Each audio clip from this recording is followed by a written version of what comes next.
Assalomu alaykum aka-ukalar, mana ladamiz chiqib ketyapti. Kimda kim ketmoqchi bo'ladigan bo'lsa, Rossiya, Moskva, Rossiya taraflariga musofirga chiqaman desa, mana aka-ukalar vodiydan chiqib ketyapti Andijondan. 4 ta mestali aka-ukalar. Kobaltda, Captiva'da ketgandan shu ladada ketgan. Yaxshi, mana salonlari hamma yo'q cho'tki aka-ukalar, mana. Hamma yo'q cho'tki. Kimda kim ketmoqchi bo'lsa, Rossiyaga chiqaman deb turgan aka-ukalarga musofirlarga jo'natib qo'yasizlar. Nomerlarimizni ham yozib qoldiramiz.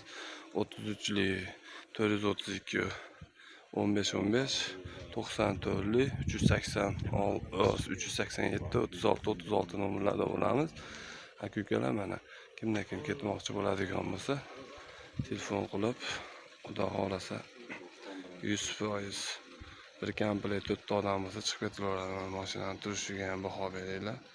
Bu taqamas Rianni tanlovda adashmanglar aka-ukalar. Bizda hammasi o'zimizda aka-ukalar. Bu Qozog'istonga o'tib olib, kutib turgandan eshiklar tagidan olib ketamiz aka-ukalar. Agar Voha tarafdan bo'ladigan bo'lsa, Toshkentga kelishadi. Surxondaryo, Qashqadaryo, Samarqand, Jizzax taraflardan bo'ladigan bo'lsa, aka-ukalar Toshkentga kelib turib, Toshkentdan olib chiqib ketamiz. Sog' bo'lasizlar, salomat bo'lasizlar. Bu videoda xudo xolasa aka-ukalar Rossiyaga chiqaman deb turgan aka-ukalarimizga jo'natib qo'yasizlar. Like, подписчик bo'lib qo'yinglar, podpisatsiya bosib qo'yinglar, kommentariyada o'z fikringizni qoldiringlar.